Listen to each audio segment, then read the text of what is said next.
Hello, good afternoon, and welcome to today's knowledge session on sustainable tourism after COVID-19, presented by Tourism Malaysia and PATA. Thank you very much for joining us for today's knowledge session, which is actually also currently being live streamed on our Facebook page. Before we start, let me just introduce myself. My name is Paul Prangkan. I am the Director of Communications and External Affairs at the Pacific Asia Travel Association, and I will be your host for today's knowledge session, as well as the moderator for the panel later in this session. Just have a few notes before we get to our first presenter. Just want to share with all you viewers today. I know many of you are familiar with Zoom, but for those of you who are unfamiliar with Zoom, there's two options on the bottom of your screen. There's a chat function and a Q&A function. For the chat function, please feel free to use that function to engage with other participants, introduce yourself, say hello, where you're from, and generally just chat with your other participants today. However, do not submit any questions using the chat function. Please submit your questions using the Q&A function. For our viewers on Facebook, maybe we'll try to answer some of your questions if you put them in the comments. My team here can maybe try to send them over to me. So we'll try that. It'll be your first time doing that. So bear with us if we can't get your questions, but let's just see if you can submit your questions on Facebook, and then they'll just relate to me on the side here. And with that, we come to our first session. But before we get to that, I just want to go through an overview of what we're talking about today. As you know, COVID-19 has completely changed the world in both positive and negative ways. With the world on lockdown, many destinations have seen less pollution, and popular nature attractions have been given a relief from the millions of travelers flocking to enjoy it. As organizations across the world focus on health and safety, is sustainable tourism still a priority for both the destination and the traveler? And how can we balance both concerns and prevent the issue of over-tourism to once again become a critical issue for the industry? With that, we have two destinations who will talk about what they're doing in sustainability. And with that, I would like to invite our first presenter. Ladies and gentlemen, please welcome the Committee Chairman on Housing, Local Government and Tourism for the State of Perak, the Honorable Dato Noli Ashlin binti Dato Muhammad Radzi. Dato Noli, welcome.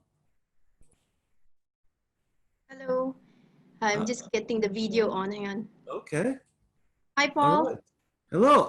Hello. Yes. I will pass this over to you so you can go ahead. I'll stop sharing, and then you can go ahead and share your presentation. Thank you so much, Paul.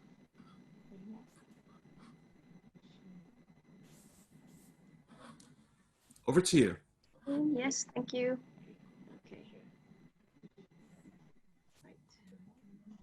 Okay, first of all, Assalamualaikum warahmatullahi wabarakatuh. Salam sejahtera and a very good afternoon. First of all, I'd like to express my thanks to PATA for the opportunity to participate in today's webinar on tourism and sustainability in times of COVID-19. Just like the rest of the world, Malaysia was also rocked by the speed of devastation that COVID-19 brought and has wrought around the world, and specifically for the tourism industry. Never had we imagined that in many parts of the world, people had to stop literally almost all activities. And in Malaysia, observing the movement control order and almost complete lockdown for most families. But Alhamdulillah, with God's will, we are blessed to be able to recover in what many would call a shorter time than most, where the numbers of infected cases has dwindled down to single digits in the midst of Malaysia reopening its businesses by sectors since early June. Tourism and sustainability is not a new topic for all of us here. It has been debated far and wide.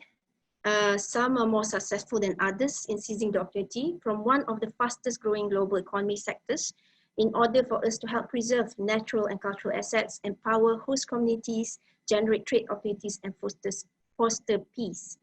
Now, we are tested by a pandemic which not only has seen about 10.69 million people infected, whereupon there are more than 500,000 deaths, if I'm not mistaken. And according to WTTC, the tourism industry is in a shutdown. Globally, there is estimated 75 million job losses in general tourism and hospitality industry. And it is the same here for us in Perak, Malaysia, where upon businesses, small and big, have actually announced closures either temporarily or for good. The sacrifices to put lives at the foremost has definitely caused a lot of other sacrifices to be made and suffered. But Paul, as they say, in every storm, there is a silver lining. And in times of peace and quiet, the certainty of taking a step back and looking at things differently has surely changed us to some degree. There is no doubt that there is evidence for some positive changes for the environment, with the most noticeable effect at global level being the reduction in greenhouse gas and air pollution signatures detected from the satellites, and even air quality has been seen to be improved over China and Europe. Personally, I myself had the opportunity to witness vast improvement in the water conditions of our own beaches. The sand were whiter, and the return of our beloved turtles hatching by the beachside in higher numbers are all surely testaments to pressures of over-tourism and the inappropriate use of protected areas having eased.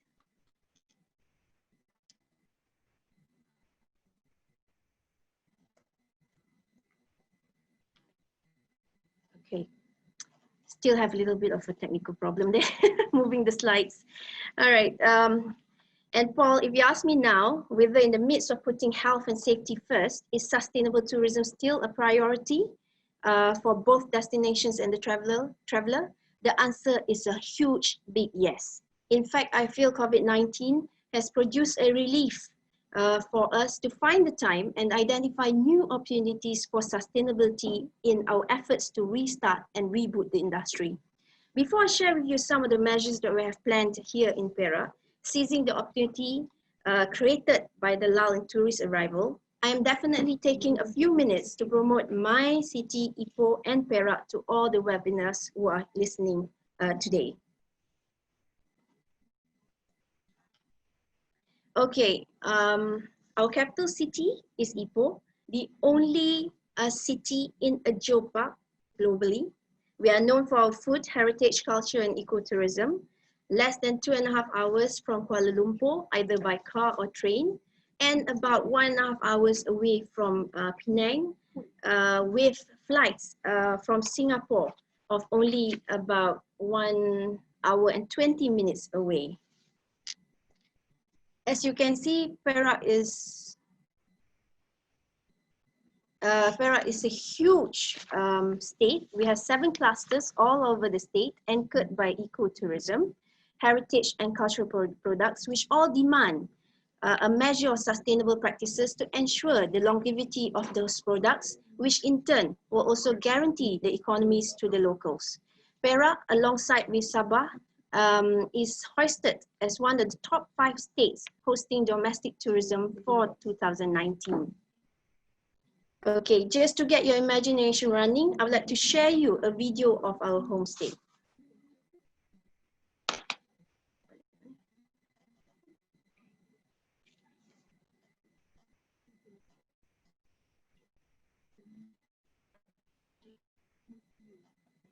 Okay, if you can please bear with me, I'm just opening up the screen.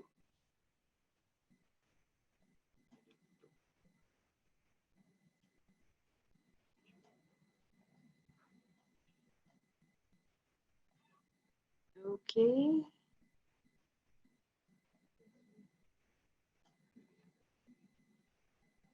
Okay, still, yeah, sorry.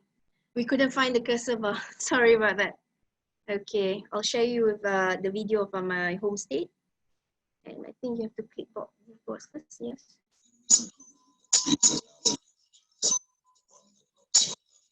Can you hear?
Okay, that was a little bit of our video. So now I'll get back to my slides. Getting the hang of it here. All right. Okay. Share.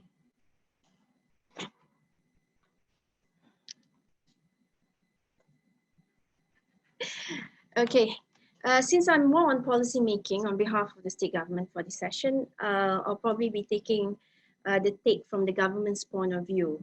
So if you look at the COVID-19, it introduces new norms for us. So does that mean there are emergence of new markets, new opportunities for responsible recovery? There are many questions that we can uncover together. So if we just look at one aspect, new responsibilities, which is avoiding the 3 Cs, as we well know, we have to avoid crowds now, confined spaces, and close conversation, it creates new demands and also new markets. From our very brief survey, we can see that, of course, our focus will be domestic markets with the international gates being closed for the moment, where the travelers are also reclassified to either being very small, individualistic, or just family related. And the new demands would actually see experiential tourism and spacious tourism taking a priority for these markets. So moving forward for the state, 5 months into the crisis, the situation continues to evolve and the outlook remains uncertain. Recovery is now expected to start later and be slower than previously foreseen. Travel restrictions, containment measures, new health protocols, businesses operating at restricted capacity will all be contributory to a slower demand side recovery, while consumer confidence and travel behavior will definitely be deeply impacting the longer the pandemic goes on. This will have knock-on implications for many national economies, including ours. Moving too quickly also may risk further dampening government and consumer confidence in getting the sector up and running for the longer term. So for us in Perak, we have identified the following key areas as key priorities and challenges. First, rethinking the tourism sector. Policy intervention may be necessary to address structural problems of the sector, trying to avoid the issues of tourism management, over-tourism, and advance key priorities such as encouraging new business models, embracing digitalization, and promoting connectivity is something that we are looking in seriously. The latter will of course be of key importance in an after-crisis scenario where social distancing will be still relevant and tourists will look to less crowded destinations. So sustainability in this sense should be the guiding principle in recovery, also with the aim to limit tourism as a vector for the pandemic. Rebuilding destinations and tourism systems is also in the works, where we have to develop stronger dynamic networking, which has been wiped out in a fraction of time, whereas it took us years to build. This is necessary as a challenge to support the local economies. Innovating and investing, of course, will have to be continuous, keeping up with the changes that come with the uncertainty in the industry, and investments will be needed to make, especially in structural and physical changes to address health requirements and visitors' expectations, especially in the first phase of recovery and also the long term. Countries like us, even our state, have put in measures to support innovation in SMEs to ensure stronger, longer-term economic resilience. Tourism businesses and destinations will also need to adjust their offer to respond to changed travel behaviors of today. I would like to share with you our success story of another town in Perak, which is called Taiping. It is our heritage town of peace, which won the Sustainable 100 Destinations Award last year.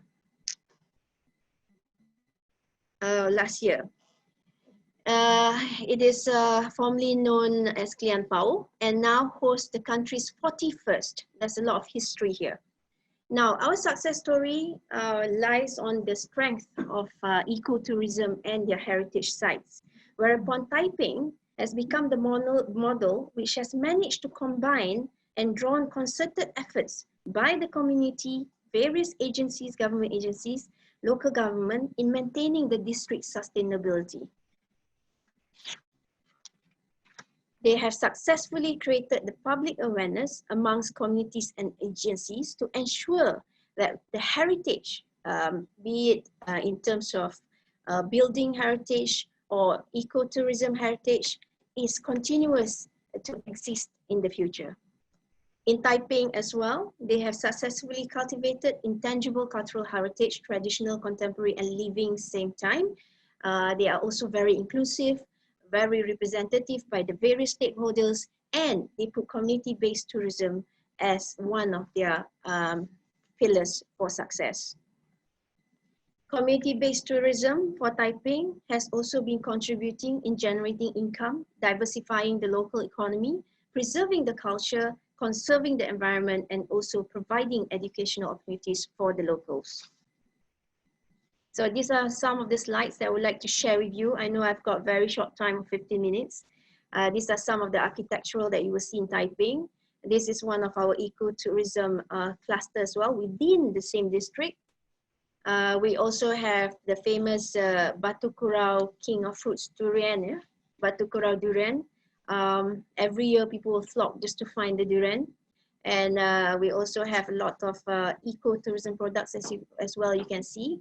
And we also host a Bukit Merah Lake Town Resort, which is a water park where there is a conservation island called Orang Utan Island, which is one of the key products of the same cluster. So the Perak government has also tried to base the recovery strategies based on the United Nations World Tourism Organization Global Guidelines in Restarting Tourism, which was launched in May 2020. So the few key strategies are based on responsible recovery for people, for planet, and for prosperity.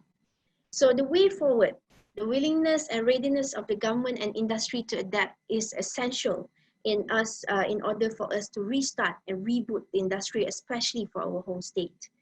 In terms of responsible recovery for people, we have focused on public health and social inclusion, which also includes several things which we have produced during our movement control period, which is the Perak Good Practice Guide, which is a standard SOP to educate travelers, local community and businesses, protect both workers and travelers at the same time while building confidence and prioritizing safety and hygiene for sustainability. We have also, under the Perak State Government, introduced a new scheme for retraining and reskilling through a program we call WorkPro, in order for us to not just give skills and upskill our hospitality industry workers, but also maintain in our effort to retain them in the same industry. We also provide economic support in terms of creating value chains and enhancing local satisfaction with tourism. When we talk about responsible recovery for planet, of course, Perak will still carry on in its effort for biodiversity conservation and also climate change.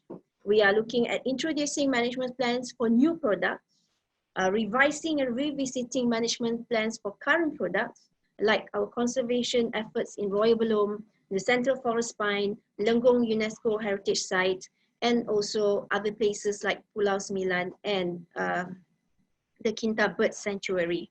For climate change, the Perak government is actually introducing our latest tax-free island, Pulau Pangko, as a green island, introducing low carbon initiatives with electric vehicles, and introducing urban farming as part of the tourism industry there.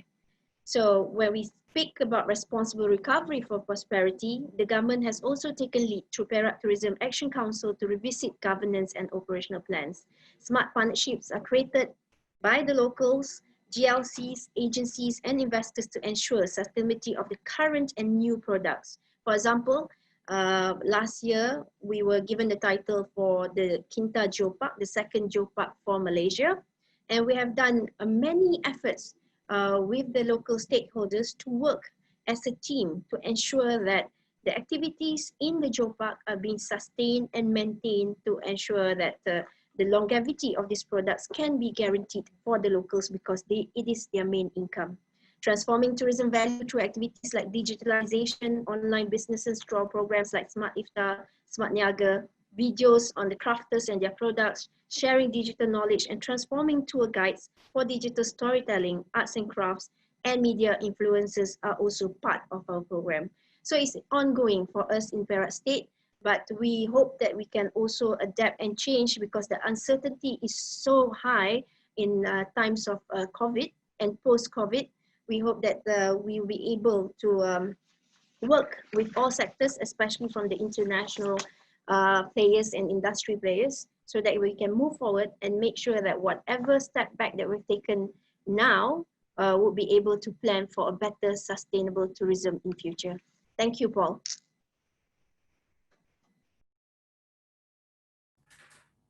Thank you, Dr. Norli.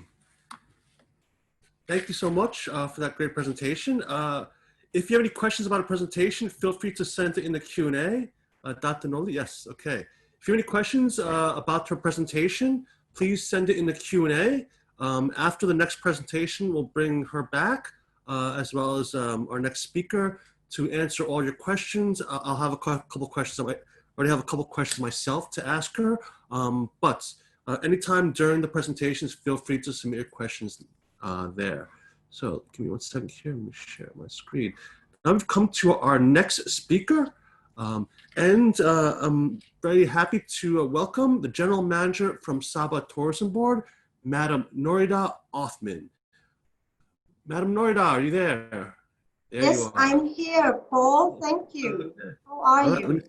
Good, good. Let me stop sharing it and pass this over to you. Okay, Thank you. the stage is all yours. Thank you, Paul.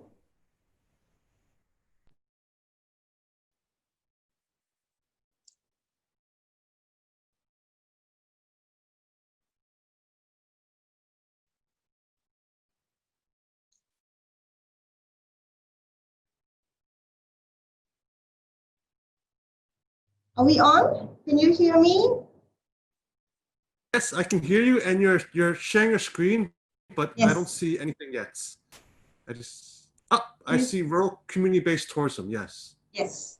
All right. Good afternoon, Paul, and also good afternoon, YB, Honorable Dr. Noli, and participants of this session in conjunction with the PATA Travel Forum. Sabah, as you know, is one of the states in Malaysia, and we are occupying the northernmost part of the third largest island, Borneo. I hope you can hear me clearly because it's raining cats and dogs here in Kota Kinabalu. Anyway, as many avid travelers know about Borneo from history books and in schools, and of course through the many natural history documentaries that you have probably watched on BBC, National Geographic, and all that. And yes, we are on this magical, exotic, and mystical island of Borneo. That's where Sabah is. Talking about sustainable tourism, as you know, tourism in Sabah is the third largest and one of the most important components of income generating sectors for the state government, and striving to ensure that tourism remains an important economic pillar. Sabah Tourism always continue to promote the destination as one of the premier eco as well as nature destination in the region. And apart from promoting Sabah in ensuring the success and also the sustainable growth of our sector, we work very closely with our local industry players. And of course, with the current COVID-19, which has spread to more than 200 countries around the world, Sabah has also experienced it largely a huge drop in our arrivals. As you know, most of our biggest chunk of arrivals comes from the Asian region, namely China, Korea, Japan, domestic, and also a huge number comes from the European. And before pre-COVID-19, we had more than almost 300 direct international flights into the state. And of course, today with the restriction of travel, we have almost none. So COVID-19 has definitely affected our tourism industry. However, talking about sustainable tourism, we have gone since 2014. Sabah Tourism have actually gone beyond just urban tourism. So we've gone between from urban to suburban and also going into rural. We started in year 2014 with the aim, of course, to empower the community through tourism industry. And this in turn will enhance the social economy. One of the reasons is to actually increase their income through managing ecotourism as well as community-based tourism in Sabah. And it has been almost 6 years. And I must say that we have achieved our own milestone. We have also local tourism players that have achieved recognitions through the ASEAN community-based standards. We started with 2 projects in the beginning, 2 projects in 2015. One of them is Kandaman, Kota Belud, and Kulu in Tuarang.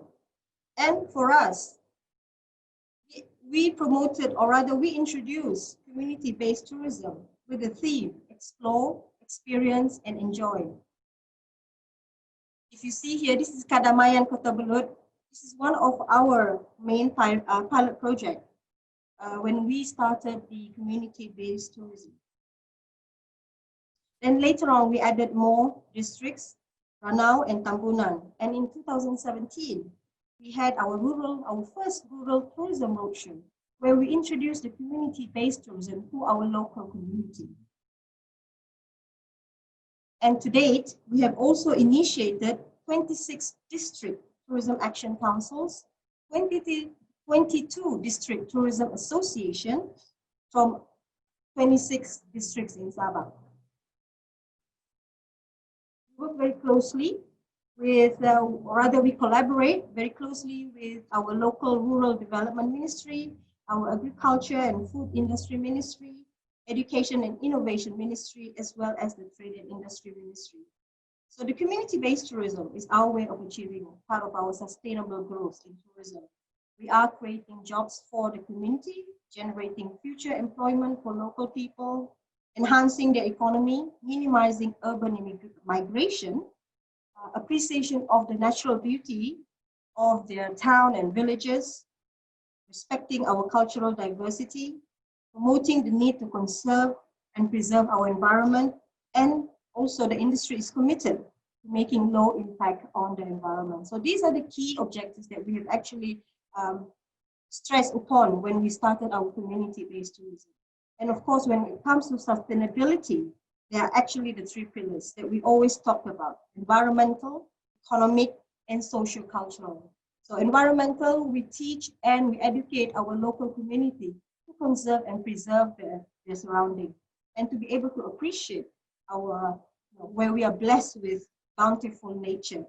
Economically, we generate income for them, and socio-culturally, they learn to interact. We also provide training for them. And so this covers the human welfare, the animal welfare, and nature preservation. Of course, to most people, sustainable is synonymous with eco-friendly. We also educate our local community in terms of the zero plastic usage, ways and means on how to have practice cleanliness. So especially now with the new SOP, the new norm we call it, we are educating our local community in achieving new health protocols, working with the Ministry of Health as well as the district councils. Maracau, in Ranau, it was one of our community-based tourism. Sudan in Ranau, if you can see here, all these projects were initiated by the local community themselves with very little contribution from the state government, but at the same time, we help them promote the areas. This is Maracau Hill in Ranau. One of the activities for the tourists where they actually interact and learn the local community activities or rather lifestyle. You see the Potoridong, the Intuaran. So we also share our culture by performing cultural performances as well as teaching our guests on the local musical instruments, local culture, and local way of life. You can see here, these are the activities. Low impact, it's all about the community sharing their lifestyle. Some of the basic facilities in the jungle, and for rural and community-based tourism, it's promoted through all our platforms. You can see here the number of tourism activities or rather tourism products that we have. That's the whole map of Sabah. Things to do in the district. So it's a long list for us. However, a lot of these areas are all local, have involvement by the local community. As you know, our state is also blessed with natural parks and natural marine life. So we have parks like Kinabalu Park that was set up in 1964. So sustainable tourism is nothing new to us. Most of our tourism products, our key iconic tourism products, are conservation-based first. So we started as conservation, and then later on, they were open for tourism, or rather for tourists to visit, such as Kinabalu Park, Sepilok Orangutan Rehabilitation Center, Turtle Islands Park in Sandakan was set up in 1977. So sustainable tourism has been ongoing for a long time, more than 5 decades for us. However, we are trying to reach out to the local community, educating them about sustainable tourism through practicing community-based tourism among them. So these are all the districts and all the lists of a menu for our visitors to choose. So in enhancing and enriching your stay with us, there's also agro-tourism, food tourism, meaning food trails, adventure tourism, educational, avian tourism, cultural tourism. So this encompasses, we also have included heritage and health tourism. And with the COVID-19, we will also include standard operating procedures to comply with the Ministry of Health, Malaysia, the state government, as well as the state's Ministry of,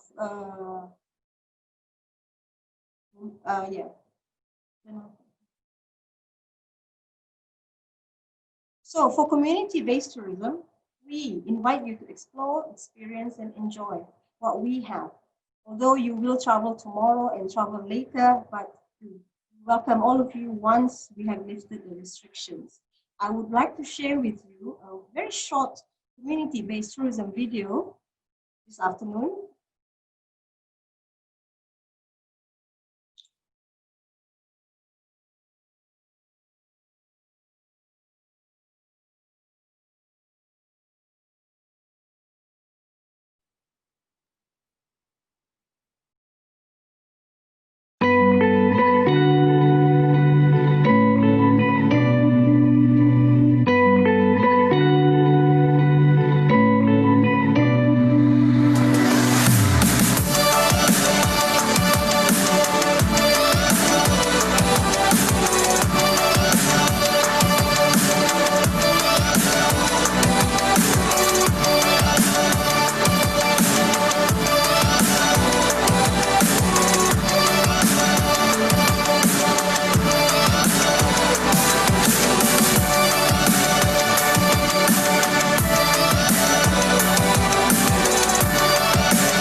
That's it. Hi, Paul. Hi, thank you very much, Are you Norida. there? Yes, okay, I'm that right was here. quick and simple and sweet, yeah? Yes. Great presentations, both of you. Thank you for joining us back, Dr. Noli. Hi, So Paul. I just want to remind all the viewers that if you have any questions for our speakers, just use the Q&A function. Submit them anytime. I'll get to them just throughout this panel discussion, and we'll jump right into this. So really great presentations from both of you.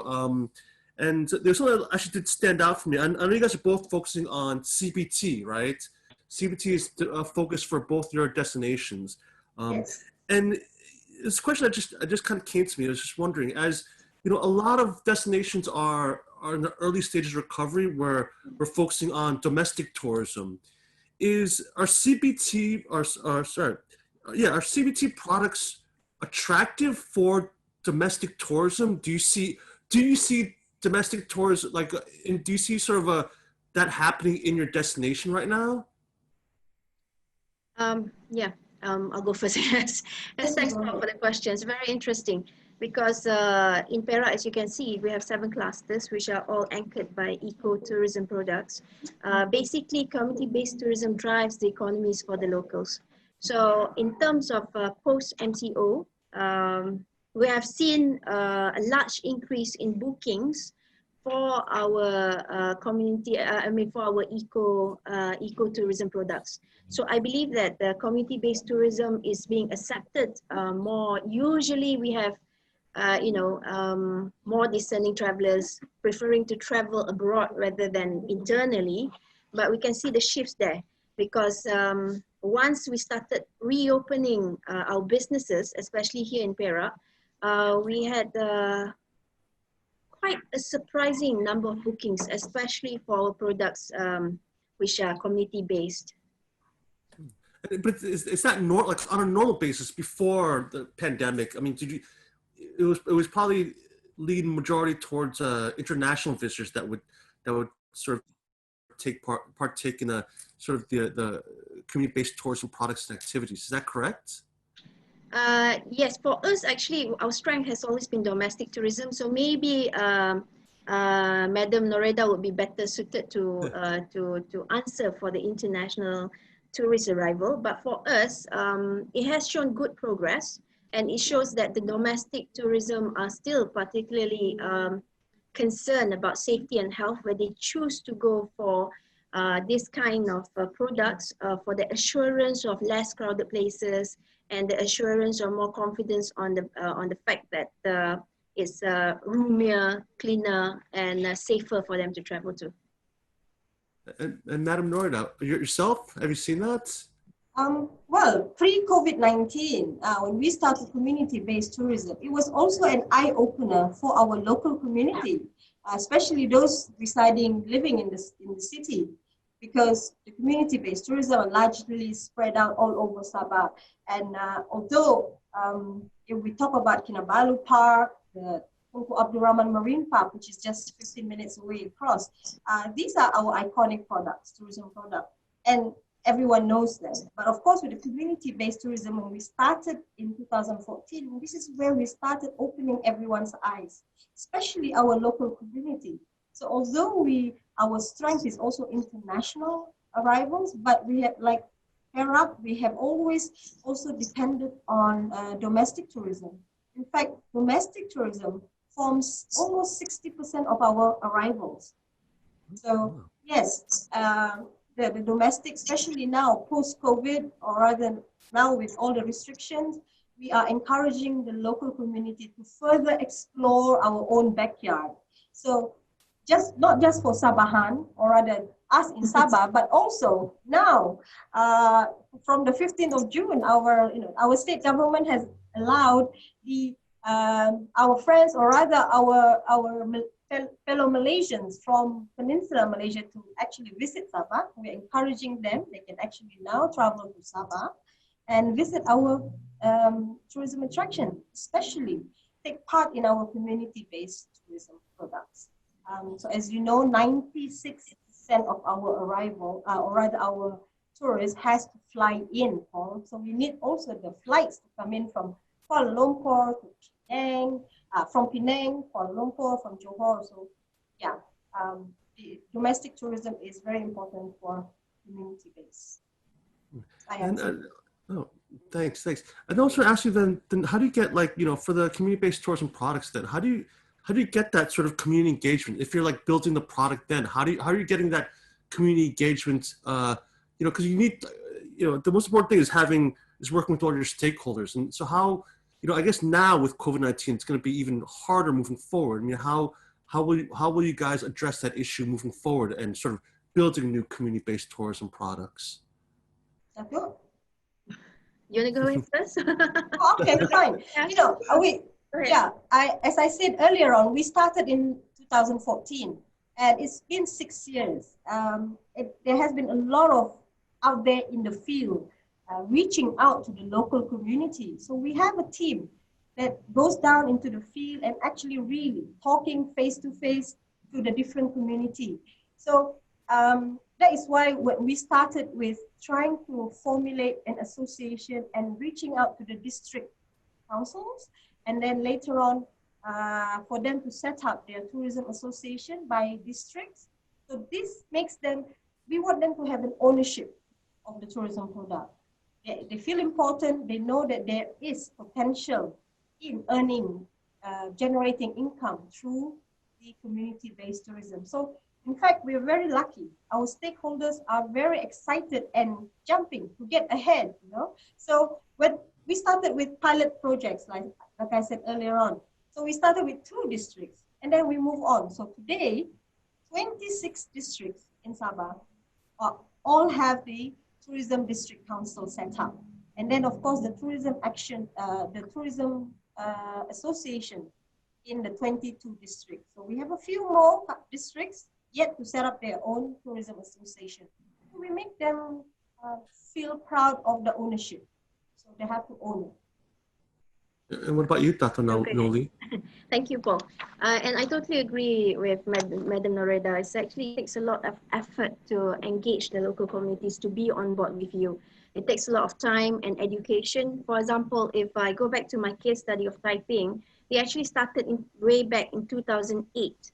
with introducing the RKK, or what we know as the special planning by the local authorities, which started engagement with the local communities there to ensure that whatever products that we have in terms of heritage, history, ecotourism are being taken to advantage while trying to preserve what we have at the same time. So it's quite a bit of a balance there.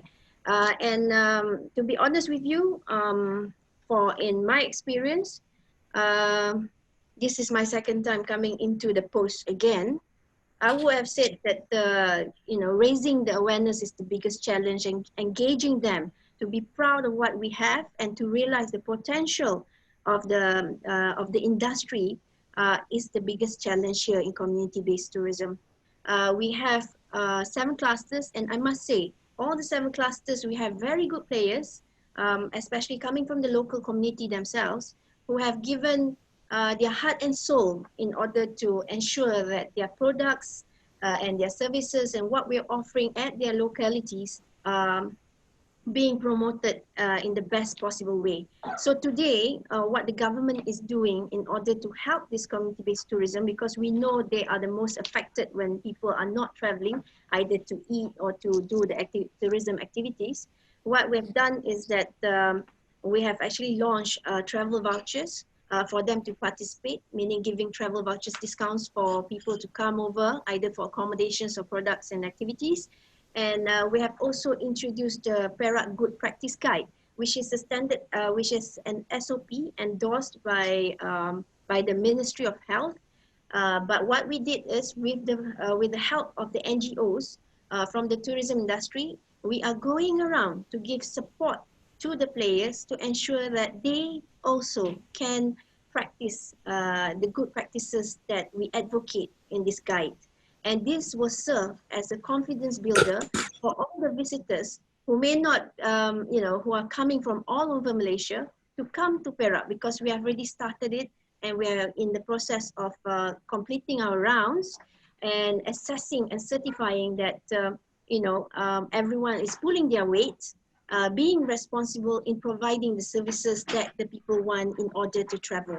But at the same time, I'm also trying to educate the travelers themselves through our educational campaigns and through whatever social media campaigns, is that those travelers also have to play their part in ensuring that they are responsible when they're traveling, not only for us to cut the chain of COVID-19, but more on sustainable movements or sustainable efforts whenever they travel, especially in Perak. It's all ecotourism. We really need to preserve, because we can't afford to sacrifice what we have just for a quick buck, or just for mass tourism, which I think would no longer be a priority now, with the social distancing as being a new thing, I think, for the longer term.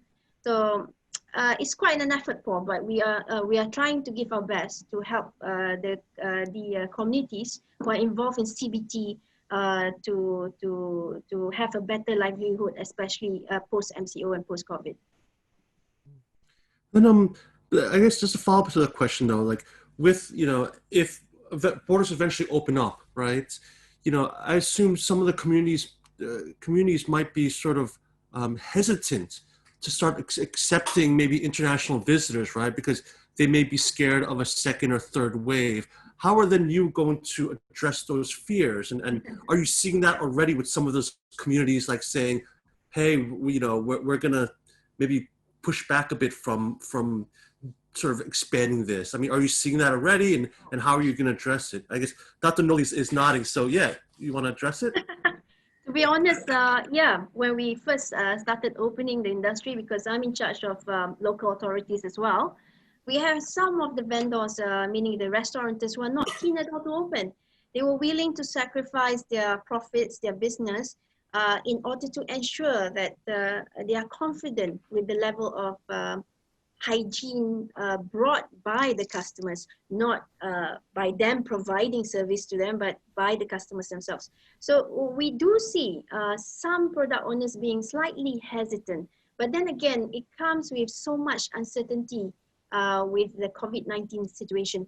Because honestly, Paul, I thought that the industry would start a lot later, meaning we would see tourists or people traveling around, especially in Malaysia, a lot later than what we're having now. Because like I said, in the first week announcement for businesses to be open, we already had multiple bookings from the very small sample of hotels that we actually called up.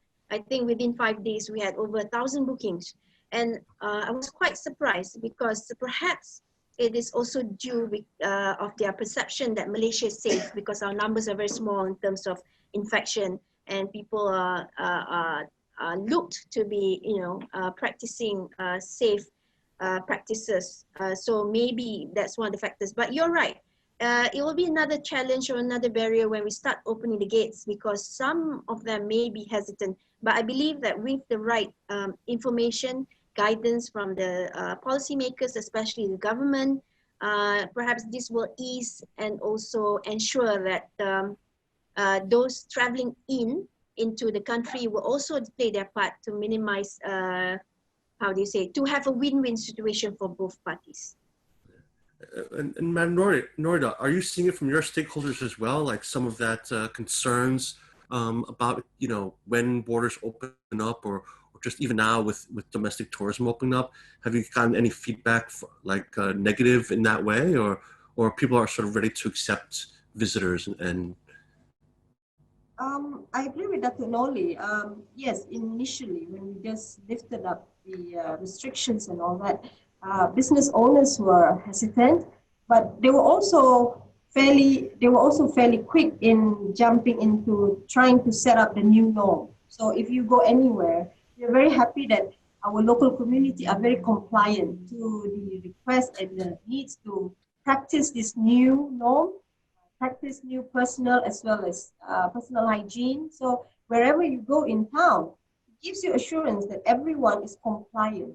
At the shops, every shop you enter, they will ensure that you're wearing a mask, they ready hand sanitizers, you must be, there's contact tracing done at every premises. So everyone is being compliant. When you are compliant, you are able to give assurance, and when visitors starts to come in, they will also be more confident, seeing that everyone is complying with what is necessary to ensure that we are safe, we continue to be safe, and contain the spreading of the virus. So I think the local community are quite eager to start businesses already.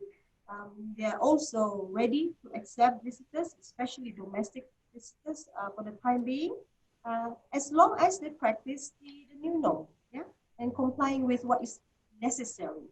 So we're glad that everyone is doing the same thing. Malaysians are very obedient. I want to go back to something that Dr. Noli said, that you're talking about, the idea of this, the quick buck. You have some people looking for the quick buck, right? There's always the issue between quality and quantity. And normally in the past, we've always measured success in terms of quantity, right? I mean, visitor numbers have always been that measure of success. So moving forward, do we need then a new measure of success? And what is that measurement of what we call success? Or I guess you would have KPIs for your particular destinations, right? So how are you going to measure that? Like, if people just say, well, it's the amount of hotels, they say beds in heads, right? Heads and beds, right? But maybe that isn't the new measurement. What will be that new measurement moving forward? Is there one, or do we need to start thinking about one? And I think it's overdue that we should not be measuring in terms of tourist arrival. Of course, business owners, even the governments will not agree with what I'm saying, because we are actually measuring how well we do with how much money we bring in for the people. But in honesty, it does not need to be shown in the numbers in terms of statistics, but more in terms of how much they spend if they're happy to come over to our place, I reckon. So what we need to be re-looking at is, of course, revisiting the management and operational plans, especially for our eco-tourism products. Because as you well know, without control, without guidance, without education, those products may not last for long.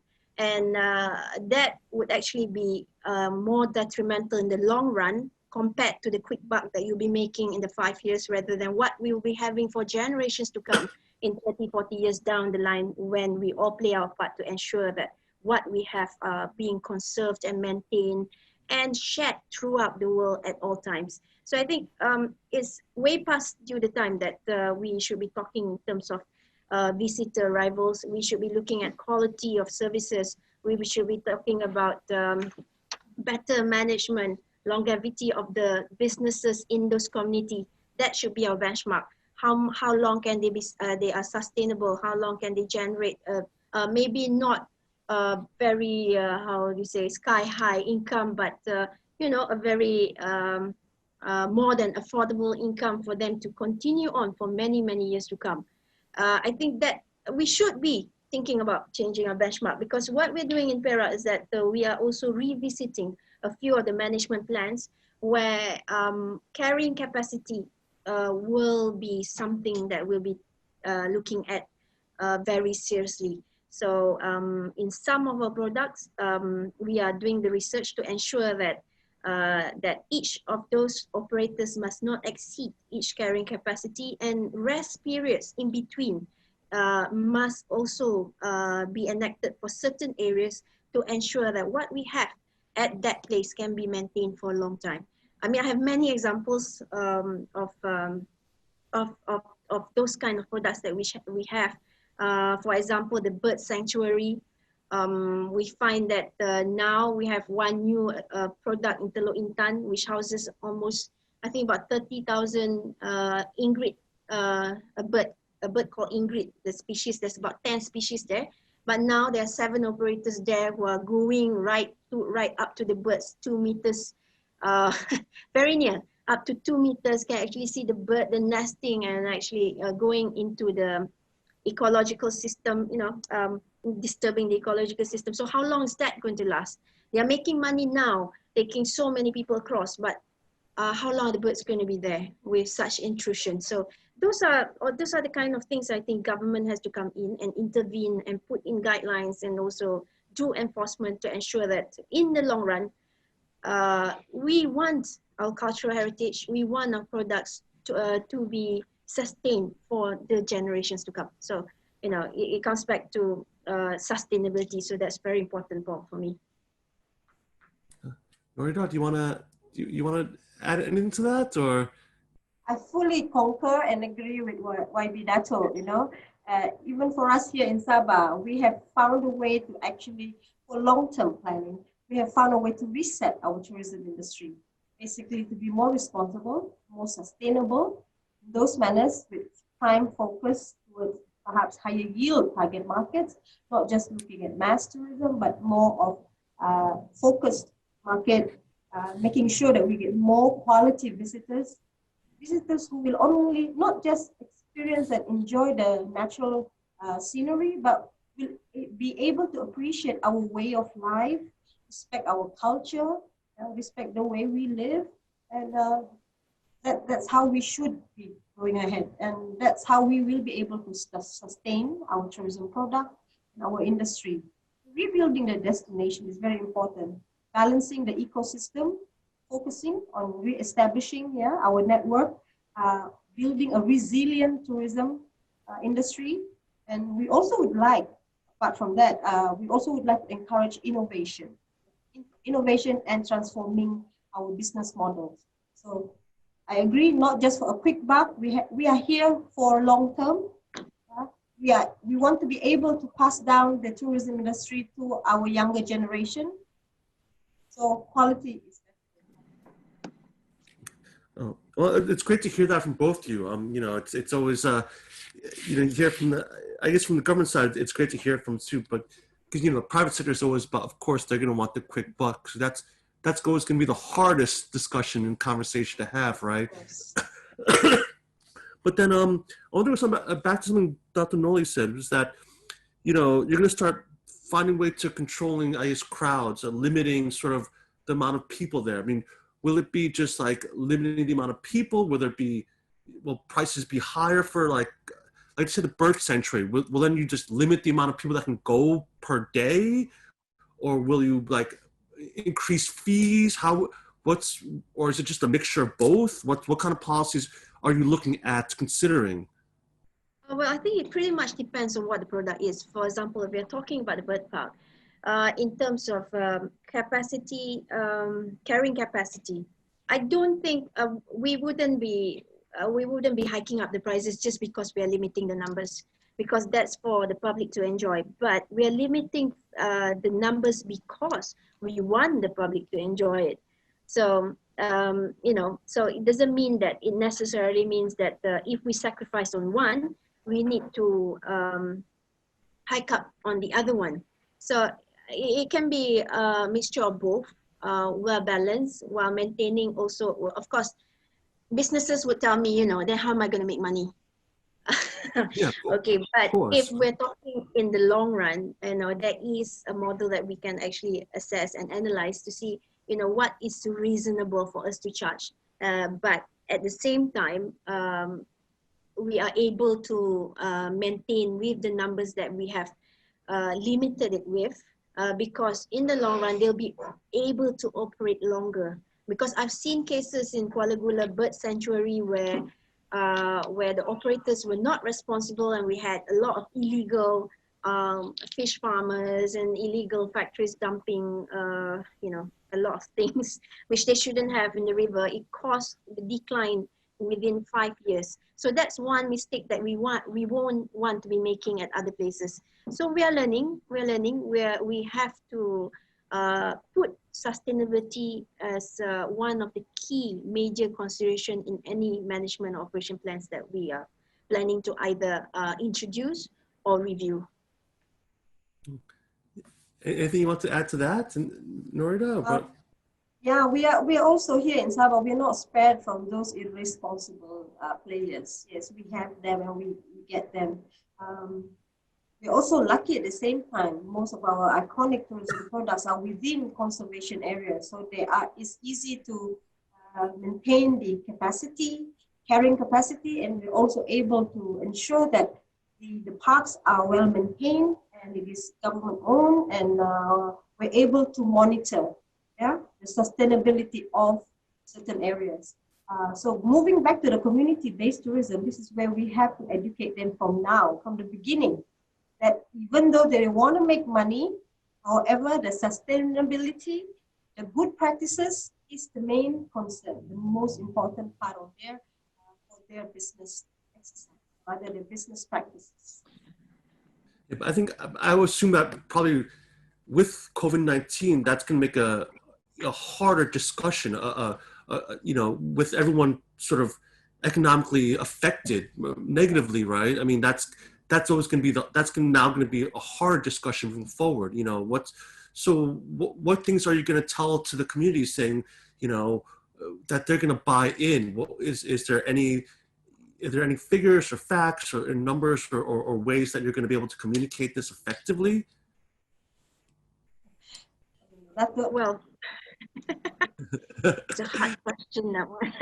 It is. But that's the challenge. That's the challenge, especially in terms of COVID. So for the Perak state government and the Malaysian government, I don't know with the Malaysian government doing their bit but for Perak state government, we have launched quite a few initiatives to help the small vendors and the local authorities. So that includes our industry players. So maybe they would see a smaller number of people coming, but we are helping to subsidize in terms of direct financial aid is one. But we are also, like Puan Norida said, education is important, it's pivotal in us ensuring the success of any tourism products, be it community-based tourism or we're talking about city tourism. It is essential, and we are putting quite a bit of funding into educating and also, re-engaging the players and the community themselves to understand where we're going with this.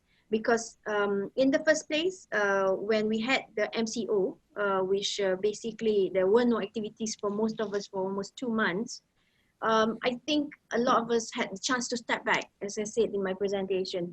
So when you step back, I think you can see that there's a lot of ways that we can actually take time with less tourists coming in at the moment to better serve our products or our services in the community-based tourism. I think this is the time that those involved in this business, in this hospitality industry, must take the time as well, not just to think about surviving, but for the longer run, because this is going to be the new norms.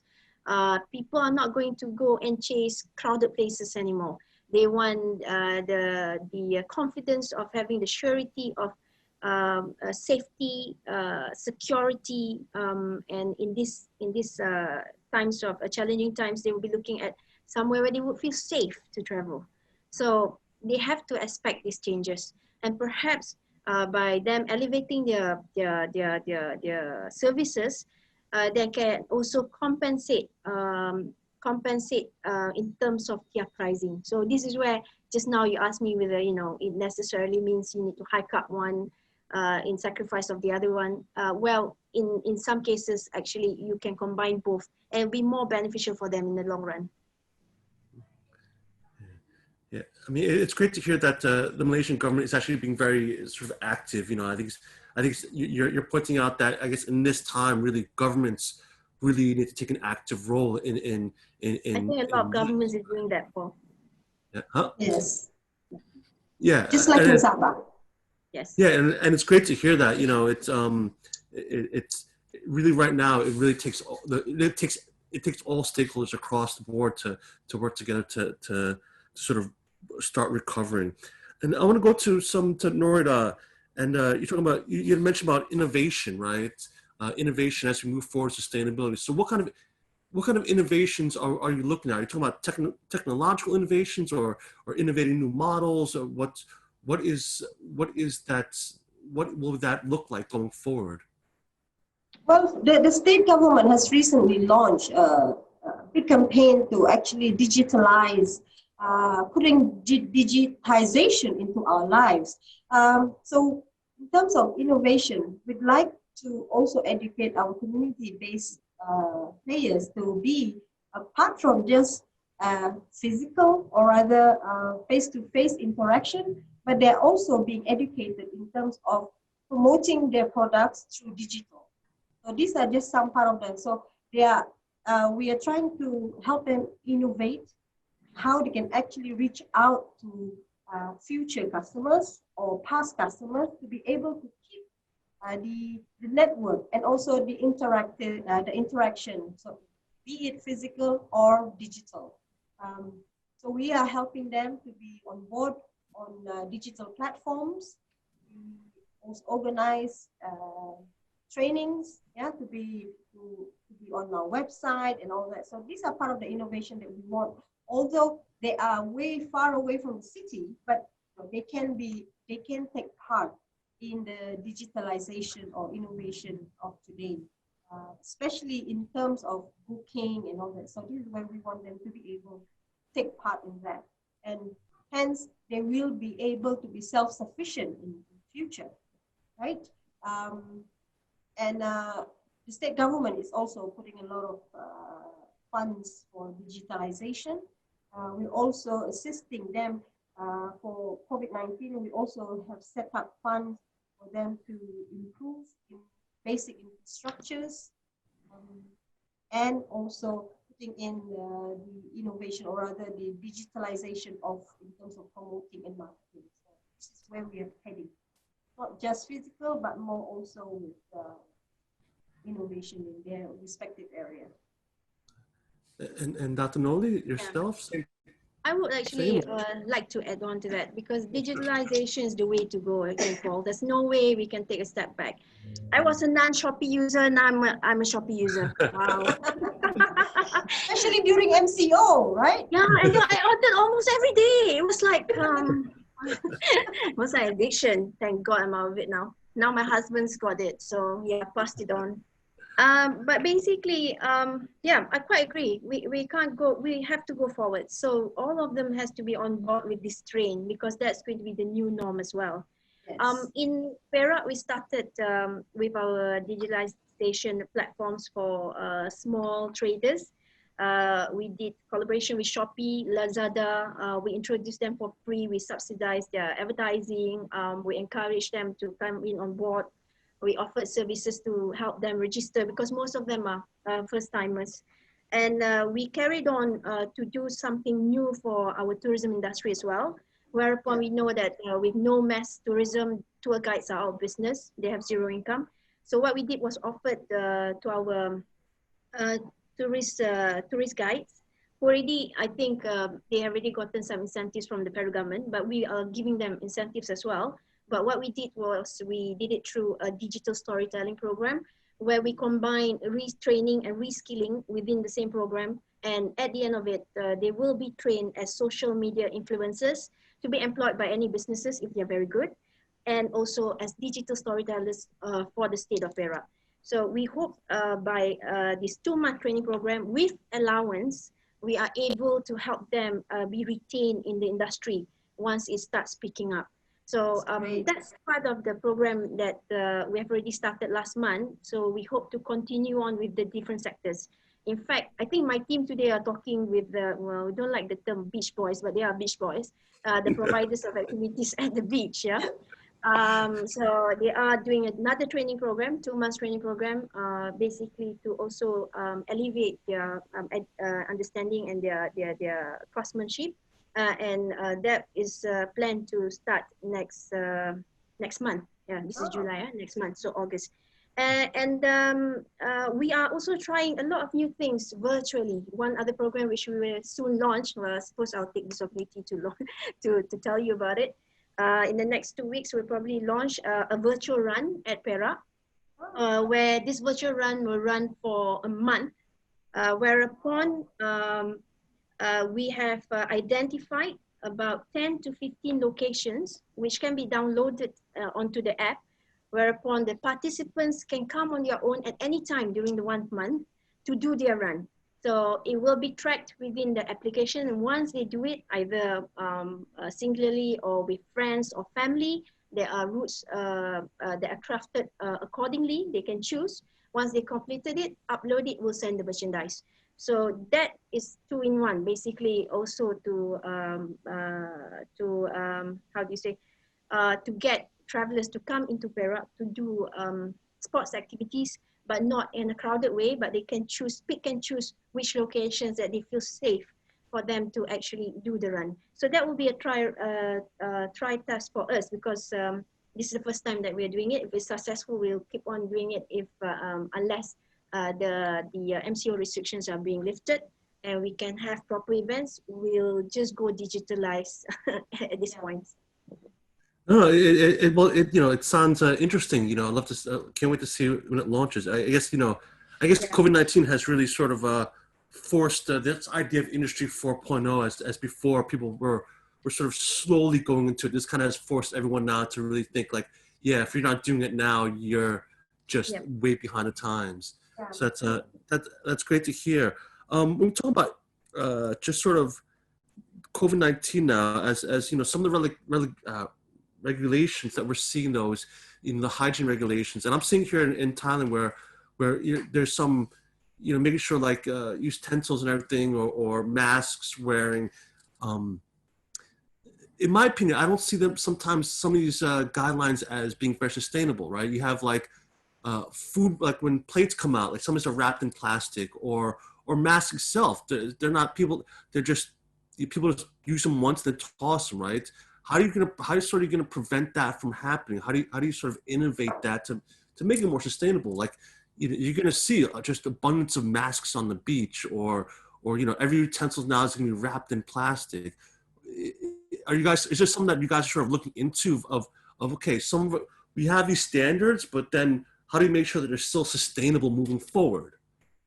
Can we keep that into another day? I agree, Madam Loretta.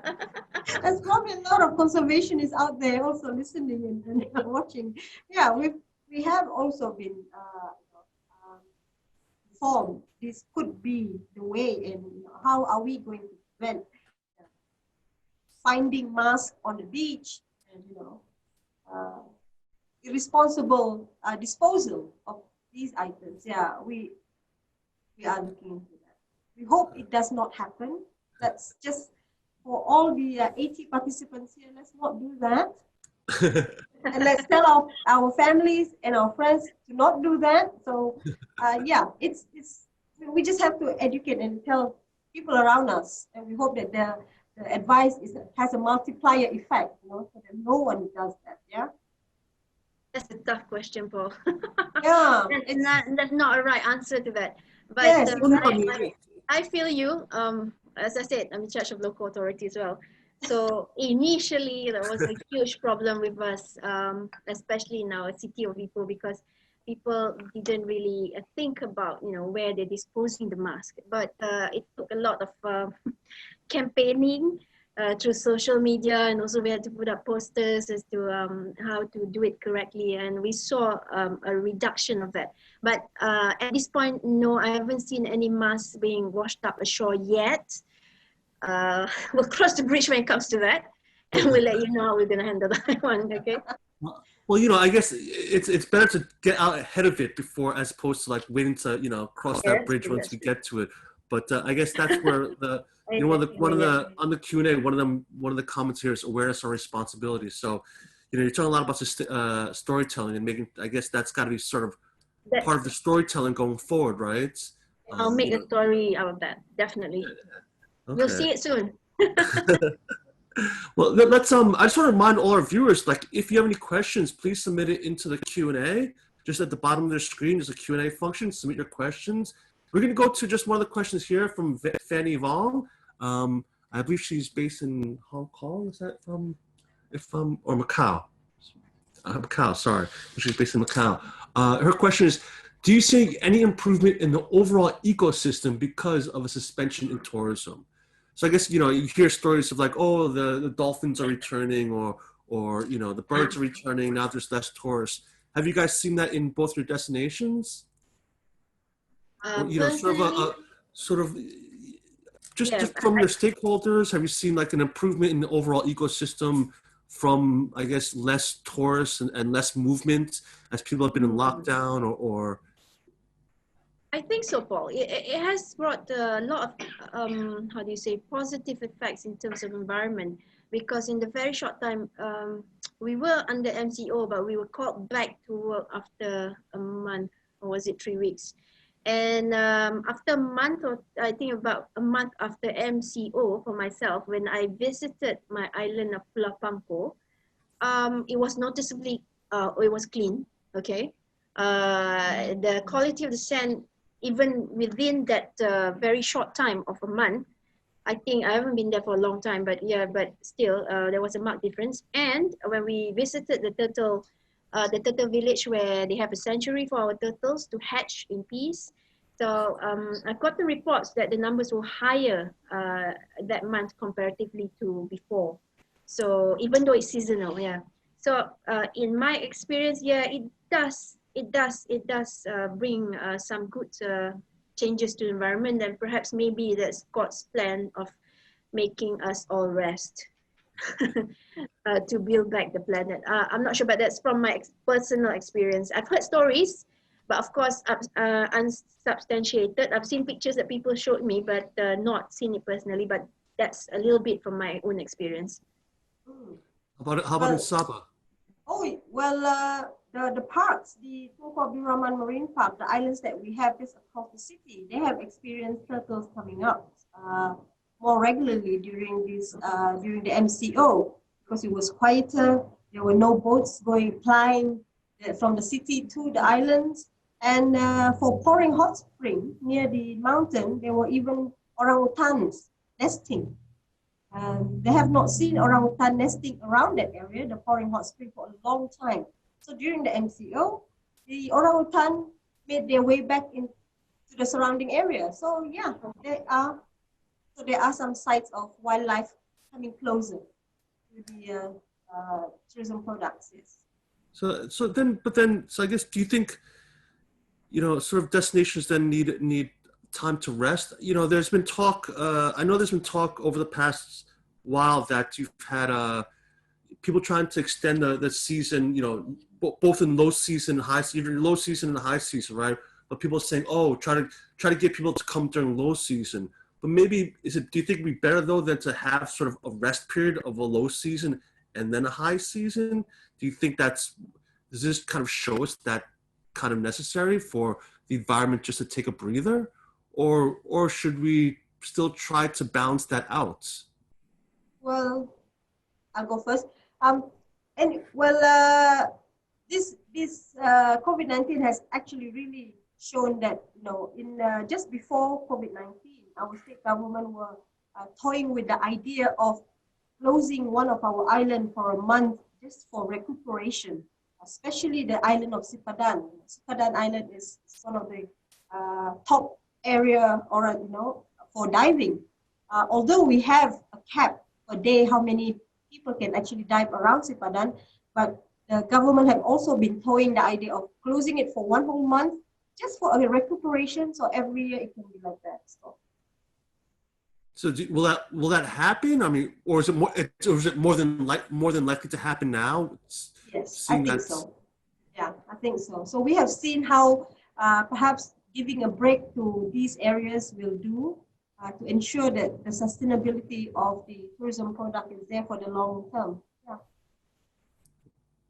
I agree, Paul. I think we all saw it, and I think the players saw it as well. So, in terms of that, maybe it's a blessing in disguise, so that the state government does not need to explain so much why we are limiting every so often the places. Yeah, but we have done that for one of our islands. We actually shut it down for quite a few months when we saw that the over-tourism actually was, taking away its beauty.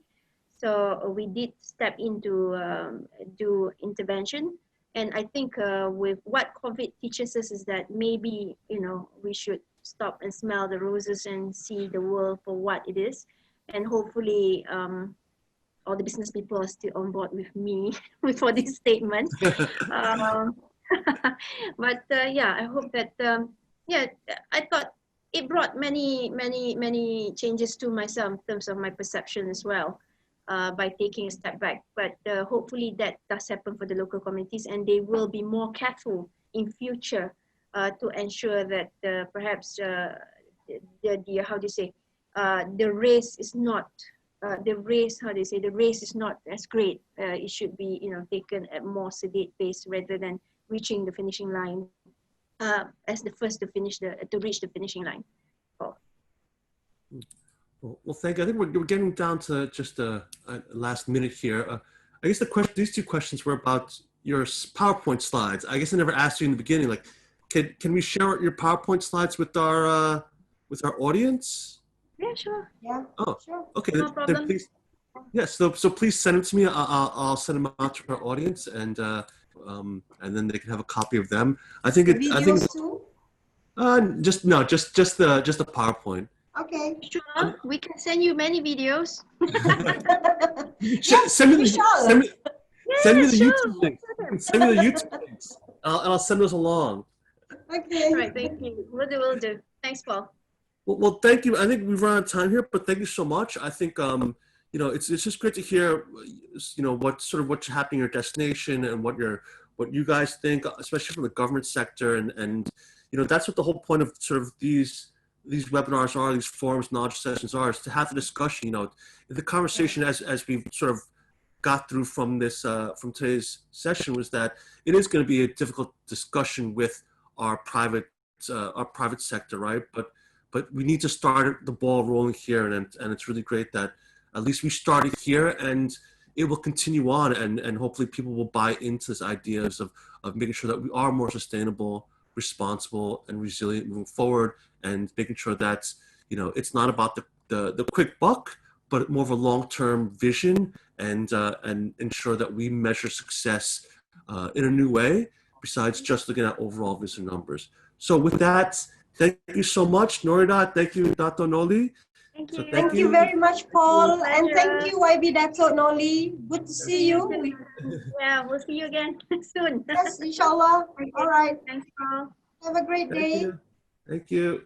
All right, take care. I'm just gonna wrap up here real quick so you guys can turn off your cameras and mics. And I'm just gonna do a quick wrap up for everyone here. Yes, so just once again wanted to thank everyone for.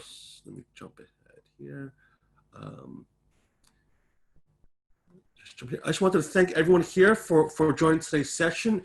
Again, thank you to our speakers, Madam Norida and Dr. Noli. And of course, thank you to Tourism Malaysia for helping me organize today's knowledge session, as well as for being our destination partner for this week's Para Dream to Travel Festival.